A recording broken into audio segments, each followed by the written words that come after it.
Strike! Strike! Strike! Strike! Strike! Well, yeah, we're going to, I always say we bring you a lot of the same news that some of your other favorite YouTube channels bring you, but we tend to bring you a slightly different point of view. I think I might have a little bit of a different slant on this than a lot of people will, but let's get into it. Ubisoft. Workers at video game giant Ubisoft began 3 days of strike action in France on Tuesday in a dispute over home working and pay, hitting a firm already struggling with poor sales and a collapsing share price. Such titles as Star Wars Outlaws, Skull and Bones, and the new episode of Prince of Persia have failed to impress, and the company spooked investors by delaying the latest release of the Assassin's Creed franchise to next year. The value of Ubisoft shares has collapsed more than 40% since the beginning of the year, touching their lowest level in 10 years in September. This week's strike, sparked by a September message from management insisting on a return to 3 days working in the office for all staff worldwide, follows on another walkout in February when hundreds in France joined a dispute over pay. Unions said they had received no response to the grievances aired in February, and that the September message was the straw that broke the camel's back. Clement Montini of the STJV union told AFP the move to in-person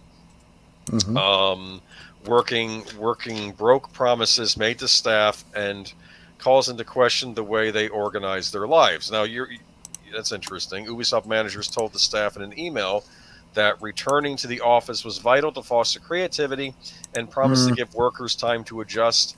AFP saw around 50 people on a picket line in Montpellier and more than 100 in Paris, with Ubisoft offices in Annecy and Lyon also affected. The STJV union said more than 700 people were taking part, a similar number to February's action, which was one of the gaming sector's biggest walkouts. Strikers outside Ubisoft Paris headquarters told AFP that they were becoming disillusioned and felt the company was not listening. How long will it be before they start laying off workers and downgrading their ambitions? Asked Lola, a 30-year-old game designer who described the atmosphere as gloomy. All right. So what are your thoughts, man? So Geek Flag, actually, if you can bring up his comment, this leads directly into what I was going to say. Ubisoft is on fire, underwater, and on life support, and these knuckleheads go on strike. Good luck with that. So that probably not the best time to go on strike. Well, true. But it also explains what this is really about.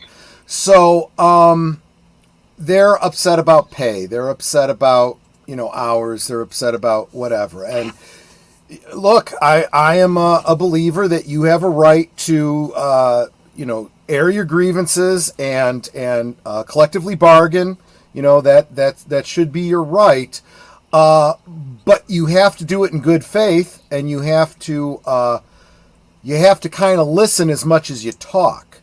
And everything that Nate said here is absolutely true. This company is literally going bankrupt, and they can't afford to pay more. What they do need to do is reduce headcount for whatever their decision is going forward.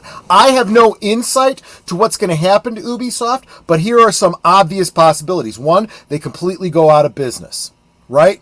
Number two, they sell what's left of their business to somebody else.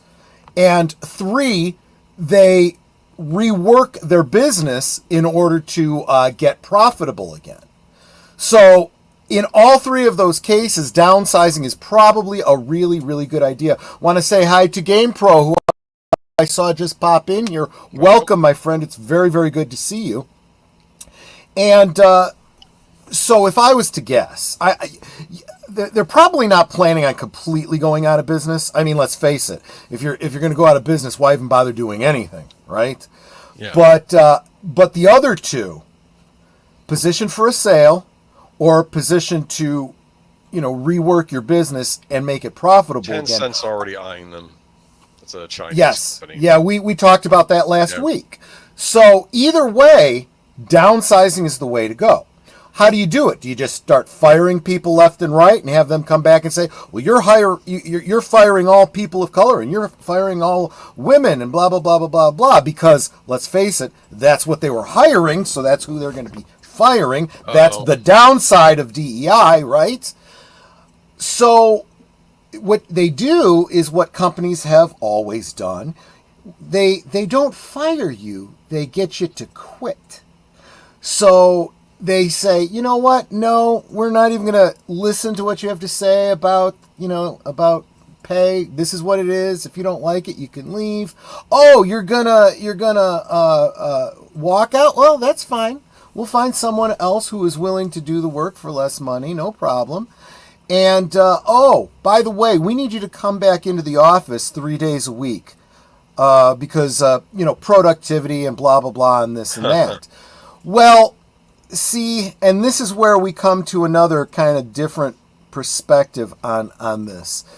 First, when it was work from home because of a pandemic, everyone was locked in and everything. So, okay, sure, I understand. Work from home so you can continue doing your business with the expectation that after the pandemic and we get the all clear, everyone goes back to work. Well, a lot of people didn't. Oh, excuse me. Let me be very clear what I mean by that. Mm-hmm. A lot of companies didn't do that. Why didn't companies do that? Because they found, damn it, it's cheaper for people to work from home. That's why a lot of the office space, retail. Get rid of the office space, not have to pay, for all of that, the insurance and all kinds of things get cheaper. And there is value to working. I've said this all along. If you decentralize your business for businesses like this, where you don't physically need to be in the office, let's face it. If you're an auto mechanic, you need to go in and fix the cars. That's not something you can do from home. If you're a doctor, you need to go into the office. You can't, well, even to some degree, you can kind of see patients by remote, but that's beside the point. So what happens if your office building, the electricity goes out? Well, guess what? All the people working remote can still work. That's what decentralizing does. But see, this is the other side of it. They say, you know what? We've decided you should all come back into the office. You've been working at home for 4 years now. You've literally structured your lives around being able to work from home. So now what are you going to do with your kids? What are you going to do with your pets? What are you going to do with all the other things you need to be home for that you had structured your life and your business around? Well, I guess you're going to have to quit, aren't you? Sorry. Yeah. You'd mentioned this before when I think Rockstar was talking about doing this to their employees. Troy, you forget number 4. They could sell off some of their intellectual property to other game companies. I want to. That's basically the same thing as selling off your company. Because if you sell off all your intellectual property, your company is literally an empty bag. So what does Ubisoft actually own, though? I guess they own Rayman. They own the Rabbids part of Rayman. They own Assassin's Creed.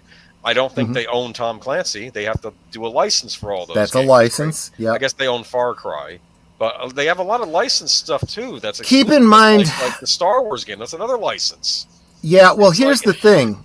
The license, they may not own the license, but they still own the software. They own the intellectual property. So maybe they own Lucasfilm can't turn around and just, turn that over to someone else and keep selling the game. See? Guess not. Yeah. So there is value still in Ubisoft. Now, I don't know what their finances look like. I wouldn't want to go out and buy Ubisoft, for example, because I don't know what kind of debt I would be taking on.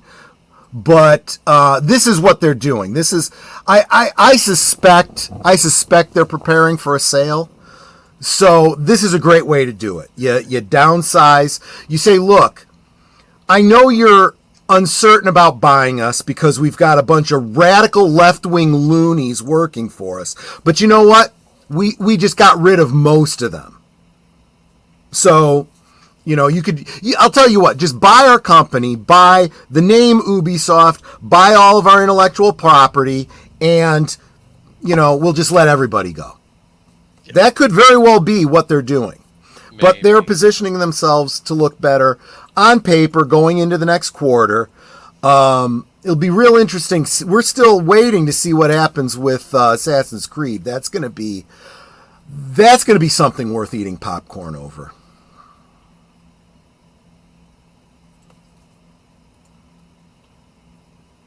And did we lose Boomer? Hello, Boomer? I think we may have lost Boomer. But, yeah. So I am by no means, and remember, everything I say here, it should never be considered any kind of legal or financial advice. You buy or don't buy whatever companies you think. That's all up to you. But good luck to Ubisoft.